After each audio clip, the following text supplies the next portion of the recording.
Welcome to the Supported Living Property Podcast with your host, me, Lisa Brown, the place to learn about supported living property investing. Hi Alice, it's great to have you here today. Thank you for coming. How are you?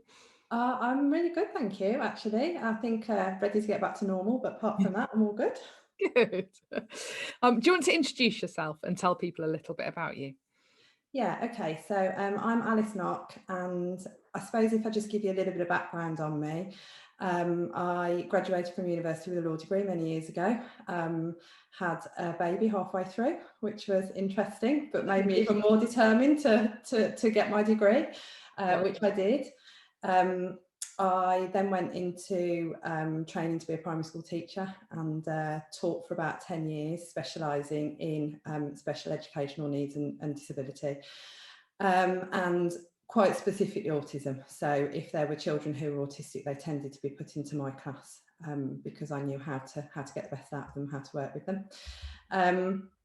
Left teaching, oh gosh, probably 7 years or so ago. Dropped into a job putting teachers into primary schools for a little bit in a teacher training agency.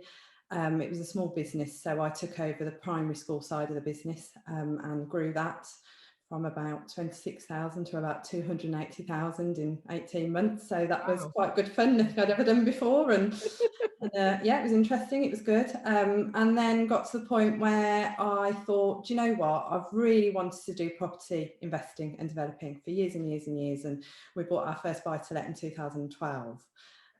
So one day I just decided to leave with no job and jump into property investing, which was interesting. Did 2 quite quirky property deals in my first sort of 6 weeks of leaving work, which I was really lucky because they gave me enough money to live on for 12 months to be able to get myself off the ground. And then about 2.5 years ago, myself and my sisters sat down and said, right, you know, we've got all this personal professional knowledge around autism, loads of experience. We know that there is a massive gap, especially in employment, around support for employers, not just the employees themselves, but actually talking to employers and saying, you know, what do you need to do to be able to support autistic employees, advertise and get, you know, the really good talent for the roles, etc. And at the time I was building houses, my sister was baking wedding cakes. And we said, this is silly. We really need to use this knowledge that we've got to try and change things. You know, at the time, the statistics around autism and employment were really poor. And actually, the most recent ones are really bad. I think it's only 22% of autistic adults are in any kind of paid employment, which for us was shocking. You know, and we just said, we've got to work out why this is and try and make this change. This is not fair, you know. So we set up the Business of Autism, and we've run that for the last 2.5 years. And more recently, I think one of the reasons that we ended up chatting was because I'm really interested in trying to provide some really good supported living accommodation for people and families who are autistic. So yeah, that's probably about it in a nutshell. So much experience. I think, you know, what you're doing with the Business of Autism is really interesting. Do you want to talk a little bit about the experience of both of your sisters and what the three of you bring together? You've obviously got a really clear background, but both your sisters have So my middle sister, I think my younger sister was diagnosed with autism when she was 8, and she's 29 now. Quite big age gaps between us. So when she was diagnosed, both myself and my middle sister were quite a lot older, so we had a really good understanding of what was going on, and we could really see what my mum and dad had to do to help my younger sister to achieve. So I think both me and my middle sister at that point kind of became interested naturally in autism and people who were different and thought differently and had different needs and different talents and skills. And my middle sister went off and did a degree in autism. She was set up one of the first autism bases attached to a mainstream primary school in the UK Wow. for autistic children, which was absolutely fantastic and challenging and lovely, all rolled into one. I can imagine. And then she went on to work for Kent Social Services, supporting adults in the community, and making sure that they've got everything that they needed to support them. Lucy's journey is extraordinary, I think. She's a very talented young lady, incredibly caring, thoughtful, and a very, very lovely, lovely girl. I know I'm very biased because she's my sister. But I think what we saw with Lucy was that my mum and dad had to work really hard when she was at school and college and even at university to make sure that the lecturers and the teachers and the tutors understood her and her needs and how to get the best out of her. And that was an ongoing battle, I suppose, for them. But they did it, and she did very, very well, and she graduated from university. And then she got an internship. She applied for an internship with hundreds of other people, and she got it, which was great. She never told her employer she was autistic. She then moved jobs a couple of years later. Again, went straight for interview, got the job, no problem at all. Again, never told her employer she was autistic.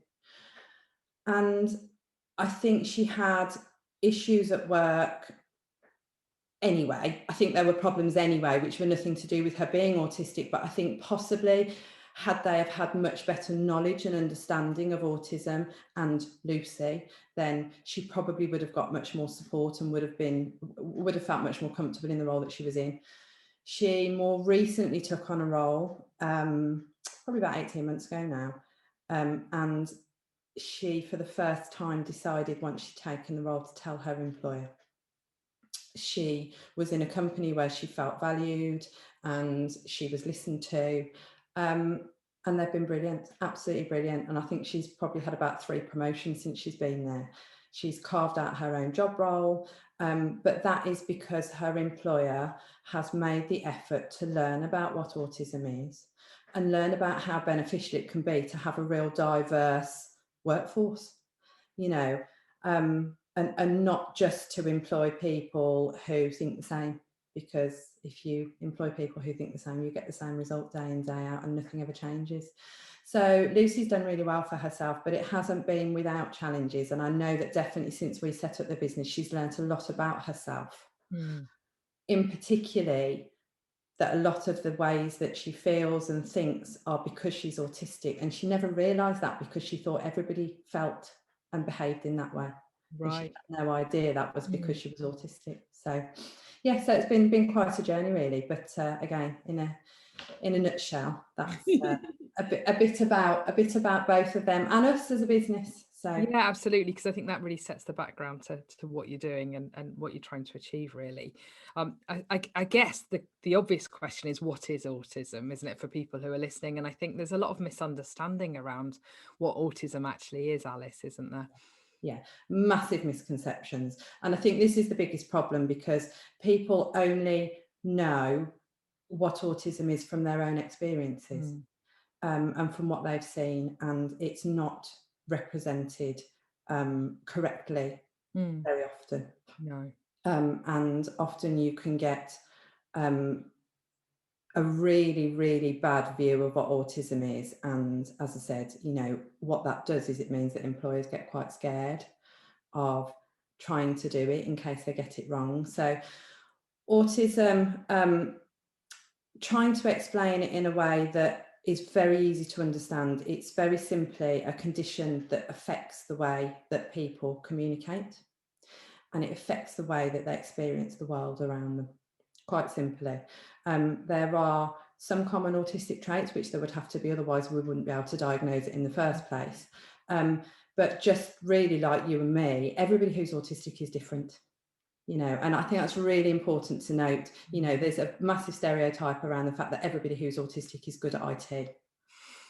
Yes, there are a lot of autistic people out there who are good at IT, but there are a lot out there who are good at lots of other things instead. You know, they're good at sciences and technology and the arts and law and everything else. So, you know, people who are autistic are all different.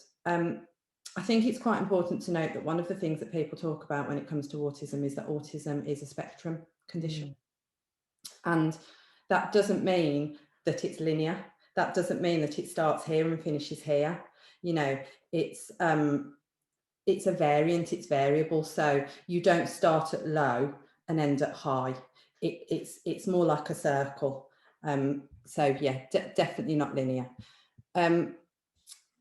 I think when it comes to talking about how people live that are autistic, many autistics live totally independently. They have partners and families and pets and houses and jobs, just like everybody else.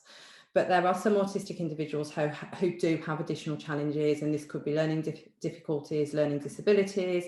And at that point, that's when people who are autistic might require a different level of support. Yeah, I think probably that pretty much describes what autism is. Yeah. I think, as I said, it's really important to note that everybody who's autistic is different, and it's really important to ask people who are autistic what their talents are, what their skills are, and what support they might need, what their needs are, rather than just making assumptions. Yeah, absolutely. I think if you have that experience, one experience, and you think that's what everybody's going to be like, you're coming with that preconceived idea, aren't you, that this is how I treat somebody who has autism, or, you know, and as you say, there's such a variety of different needs underneath that And I umbrella think, term. yeah, and I think one of the biggest problems that people come across is that autism is actually an invisible condition. You can't tell when somebody's autistic. But you can tell when somebody's got a learning disability or if they're physically disabled, and that can often come hand in hand with autism. So the assumption therefore is that everybody who is autistic has a learning difficulty or a learning disability or a physical disability, and that's not the case. No. You know, my sister is autistic. She doesn't have any other learning difficulties or disabilities, which means her condition is invisible until there's an issue or a problem. Yeah, as evidenced by the fact she's done two big jobs without ever telling anyone that she had autism. You know, yeah, absolutely. So I guess, why do people need to be aware of autism? Why is it important that we're aware of autism? I think, again, like I said, because it's an invisible condition, is really difficult for lots of people, because you just simply don't know. You know, if somebody's in a wheelchair, you know that they've got additional needs because you can physically see it. People who hold down really good jobs, have fantastic skills and talents, often can struggle with really basic living needs. So they can struggle with eating the right diet, cooking, cleaning, general health and care can be quite difficult. That can be sometimes because some people who are autistic, it affects their senses. So it can mean that noises are much louder than they would be for me and you. It might be that smells are much stronger, or it might be that those senses are dulled in some way, which means that they need extra stimulation. So this can cause challenges within the workplace. It can cause challenges when you're living at home, because sometimes those places aren't set up for people who are autistic. So yeah, I think it's really important to have an understanding of the fact that it is an invisible condition, but doesn't mean to say that those people haven't still got those additional needs and need those adaptations. Also, what often happens is people who are autistic who have different needs and needs adaptations, or, you know, reasonable adjustments made for them, that's often seen by employers as asking for extra, which it's not, you know, because just like you or me, for example, my husband has worked from home for the last 18 months, obviously, because he hasn't been able to go into work. And one of the first things that he requested was, he said, I need a proper chair at home, because if I don't have a proper chair, I'm going to be crippled. My back is going to be terrible. Now, that he needs that to do his job, in the same way that somebody who's autistic might need to sit in a quiet area within an office. They might need noise cancelling headphones. In accommodation, they might need different lighting, or, you know, other things that would suit them specifically. So, and I mean, that feeds really nicely into the property stuff, doesn't it? And a lot of the property that we're talking about with supported living and autism are often people who have that dual diagnosis of autism and learning disabilities, who've got that more severe need, who need more support, and maybe some adapted properties. you know, and there's a whole range of different things, aren't there, around the property requirements of people who have those needs. I think that is the biggest challenge, is that most supported living and most accommodation is set up for people who have physical disabilities or mental health needs. Now, the issue that you've got there is people who are autistic, they don't want to be seen as special necessarily. They don't want to have to ask for extra. They want to live quite normal, independent lives. And so they don't need homes that are set up for people that are disabled, physically disabled. And they don't necessarily want to be bunched in with people that are different, that don't think like them. You know, I think it's really important that there's an awful lot of stigma around supported living. Just like years and years ago, what we know now as HMOs that were then bed sits. And, you know, if you ask anybody in the 70s if they'd live in a bed sit, they'd probably say absolutely not, you know, because you know, what we think of as a bed sit is sort of like, you know, tobacco stained, nicotine stained walls and, you know, dripping taps and broken boilers. Yet we know now that HMOs are just like hotels. Some of them are amazing, yeah, absolutely, yeah. And I think the problem is with supported living is there's still so much stigma around it that people who are autistic sort of say, I don't want to be lumped in, I don't want to be. But actually, I find that the people, just from my personal experience and speaking to people who are autistic, who have got jobs, who are more than capable, they do still live at home with their parents, partly because they need that extra support at home with their daily routines. Partly because their parents have wrapped them in cotton wool, because they've had to really fight and battle for them over the years. And it's very difficult for the parents to then let them go, not just to live independently, but to live independently financially. Yeah. Because often parents keep control of all of that because it's the only way that they know how to protect their children. So I think we need to start thinking more about what the future might look like. You know, I know a girl who I've known for many, many years who is a little bit older than me, and she has a daughter and she's autistic, her daughter's autistic. Now they live on their own because luckily they've got the financial support from her dad. But I know for a fact that if they'd been able to go into supported living when her daughter was younger, because she's 11 or 12 now, and being around people that she felt comfortable with, that understood her, where she could understand them, that she probably have moved on a lot, and definitely her daughter would be in a different position now in terms of where they're in, because they need huge amounts of support. So I think it's about looking how we actually make a change to supported accommodation so that it doesn't have that stigma around it, so that it isn't segregation, it's integration, and it builds up a community of like-minded people where they can have a very basic level of support, and that might be just somebody popping in the morning to say, you up, are you okay, you're grabbing your breakfast, or it might be somebody that pops in 2 or 3 times a day to make sure that you're doing that throughout the day. I think people who are autistic find pets very beneficial, and a lot of supported living providers won't allow pets. And again, you know, that's part of someone's life. So I think it's looking at making some changes now to how we can start to do the whole changing from a bedsit to a really posh HMO. We can start to do that with supported living. Now, the only way that we're going to do that is to talk to the autistic community and say, what do you want? You know, we can't make those decisions. I'm not autistic. I've got lots of experience, personal and professional, but I'm not autistic, you know, so we have to sit down and we have to work with people who are autistic and say, what is going to work for you? And it's so personal as well, isn't it, Alice? You can't say this is what will work for everybody. It's what does this individual need? It is.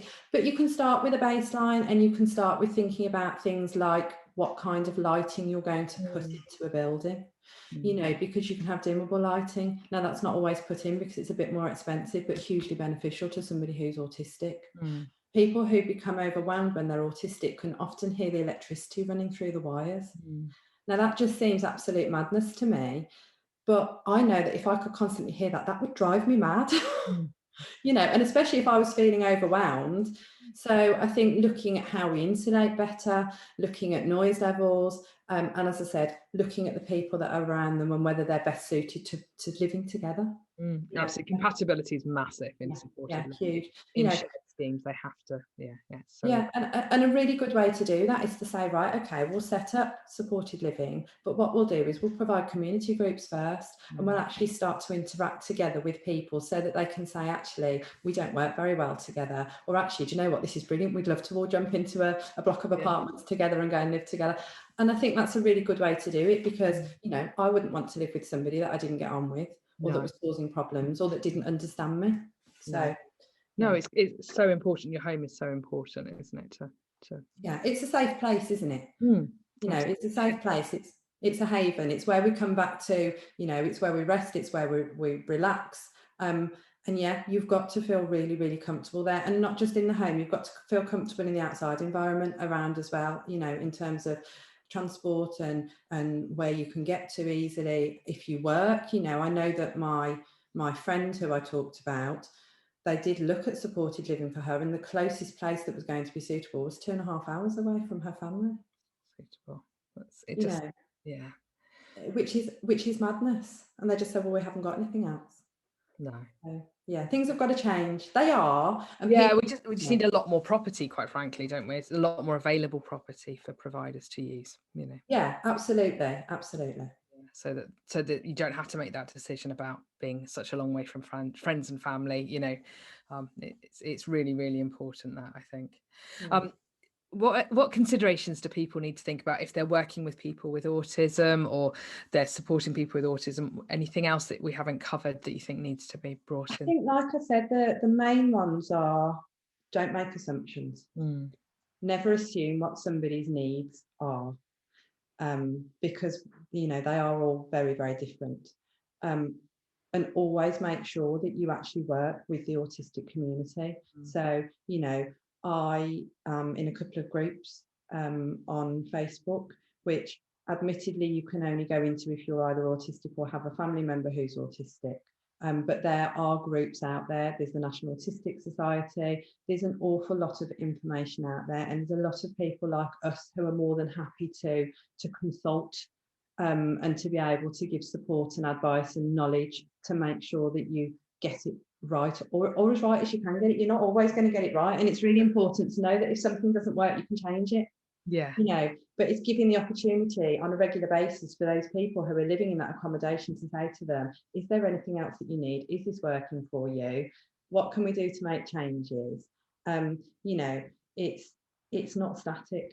You know, things change, and you've got to be aware of that. And I think, again, it's not providing accommodation on a shoestring.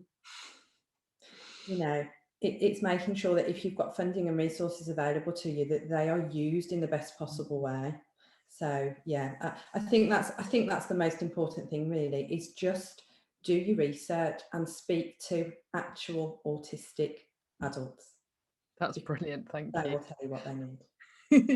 I always ask about any advice or tips specifically for property investors, Alice. I don't know if there's anything else you want to add in there.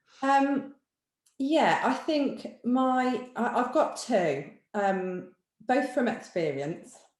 The this main is your one, property investor head on, isn't it?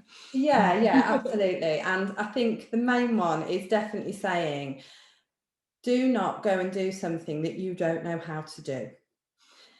You know, you are always going to do better and do things more quickly if you work with people that know what they're doing. So I think that's really important. You've got to bring something to the table yourself. You know, I get people message me who I don't know, asking if they can have a chat, and the amount of phone calls I've had with people that say, no, I haven't got any money and I don't know anything about property, but I've seen a 15-bed HMO that I'd like to buy. What do you think? Oh yeah, that's a very familiar you know, and that's a really common one. But on the back of that is, it's also very easy to then find those people that know what they're doing with the knowledge and leave them to get on with it. You know, and I think it's really important to delegate and not abdicate. And it's really, really easy to just say, off you go. But ultimately, if it's your development and it's your property and it's your investment, whether that is buy-to-let, HMO, supported living, whatever that is, ultimately it is your responsibility to get that right. You know, it is your responsibility to be compliant. it is your responsibility to make sure all the insurance is in place and that your tenants are safe, whoever they may be. And as I said, I have had my fingers burned from having a lovely builder come along to build a house for me, and he was very charming and he had all of this knowledge, and I let him get on with it. And I won't go into detail, but it didn't go to plan. Oh dear. So yeah, always keep an eye on everything. Really, really good eye on everything that's going on. Always do your checks on people and make sure that they are who they say they are. Again, there's a lot of property training out there at the moment. It's not regulated, so you could end up with people who have never bought their own property. I know someone who is very, very lovely. Him and his wife, very lovely couple, very good friends of mine. And he has written a book on property investing, but I know for a fact that he's never bought a property. You know, and so we just got to be really careful to do your research. Property is a great thing to do. You don't become a millionaire overnight. It's not passive investment, whatever anybody says. It is absolutely not passive income, unless you literally are an armchair investor and you hand your money to someone and have it back at the end. But that's not property development. So yeah, do your research, get it right, be as hands-on as you can, and don't abdicate. Just do a bit of delegating and you'll be all right. Brilliant. Thank you, Alice. It's been great chatting to you today. Oh, it's been really lovely to talk to you, Lisa. Thank you so much for having me on.